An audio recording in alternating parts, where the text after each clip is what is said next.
আজকে এই সরকার বিচারকের পদ কোর্টের সংখ্যা অনেক বাড়ানোর পরও হারাহারিভাবে বিচারকের চেয়ে মামলার সংখ্যা অনেক বেড়ে গেছে।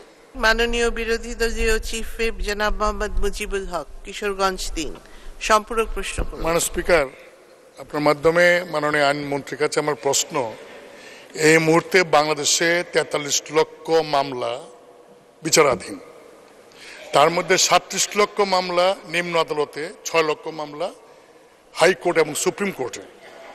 ২০১২ সাল পর্যন্ত যে সংখ্যায় বিচারক ছিল সেই অনুযায়ী যে সংখ্যা মামলা ছিল, আজকে এই সরকার বিচারকের পদ কোর্টের সংখ্যা অনেক বাড়ানোর পরও হারাহারিভাবে বিচারকের চেয়ে মামলার সংখ্যা অনেক বেড়ে গেছে। আপনাকে ধন্যবাদ যে আপনি অ্যাপিলেট ডিভিশনে কয়েকজন একাধিক জজ নিয়ে করেছেন। আমার প্রশ্ন হলো যে হাইকোর্টে ৬ লক্ষ মামলা, হাইকোর্ট এবং অ্যাপিলেট ডিভিশনে জাস্টিসদের সংখ্যা আরও বাড়িয়ে এবং নিম্ন আদালতে আপনি জানেন যে ল্যান্ড সার্ভে কোর্টে এক একটা কোর্টে ২০ থেকে ৩০ হাজার মামলা এই পেন্ডিং। এই সমস্ত মামলার পাহাড় কিভাবে আপনি আপনার সরকার যাতে বিচার কাজ শেষ হয় বা মানুষ বিচার পায় তার কি ব্যবস্থা বা পদক্ষেপ নেবেন? ধন্যবাদ। মাননীয় মন্ত্রী। ধন্যবাদ মাননীয় স্পিকার। মাননীয় স্পিকার, মাননীয় বিরোধী দলীয় চিফ হুইপ অত্যন্ত একটা গুরুত্বপূর্ণ প্রশ্ন করেছেন, আমি তাকে ধন্যবাদ জানাই।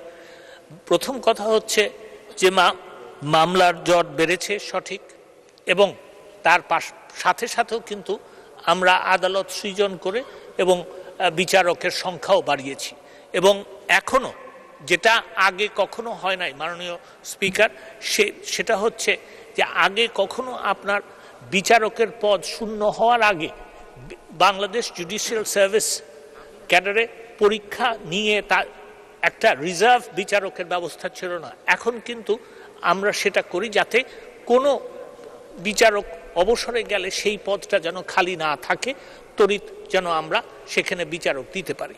দ্বিতীয় যেটা করা হচ্ছে সেটা হচ্ছে বিচারকের পদ সৃজন এবং আদালত সৃজন, দুইটার জন্যই আমি মাননীয় স্পিকার জনপ্রশাসন মন্ত্রণালয়ে লিখেছি এবং সেইখানে ১৫৮টি পদ সৃজনের প্রস্তাব করা হয়েছে। সেটা আসলে পরে অনেক আমার মনে হয় যে মামলার জট কমানোর চেষ্টা করবে। মামলার জট কমানোর জন্য অন্যান্য চেষ্টাও হচ্ছে, সেদিকে না গিয়ে। আর যেটা আরেকটা কথা বলতে চাচ্ছেন যে অবশ্যই দেখা গেছে যে হাইকোর্ট বিভাগে অন্ততপক্ষে বিচারপতি ছিলেন ১০০ জন, এখন সেটা কমে এসছে, রিটায়ারমেন্টে গেছেন অনেকেই এখন, এবং প্রমোশন এলিভেটেড হয়ে অ্যাপিলেট ডিভিশন গেছেন অনেকেই। সেই ক্ষেত্রে আপনার এখন নেমে এসছে ৮৪ জনের জন্য। আমি যেটা এই সংসদকে বলতে পারি এতটুকু যে মহামান্য রাষ্ট্রপতি তার সাংবিধানিক ক্ষমতা ব্যবহার করে খুব শিগগিরই হাইকোর্ট বিভাগে বিচারপতি নিয়োগ দিবেন।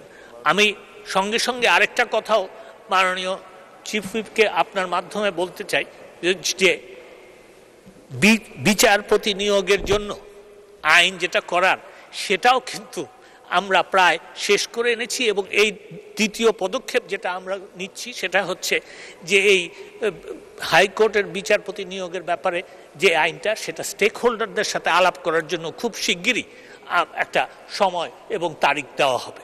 ধন্যবাদ মাননীয় স্পিকার। ধন্যবাদ মাননীয় মন্ত্রী।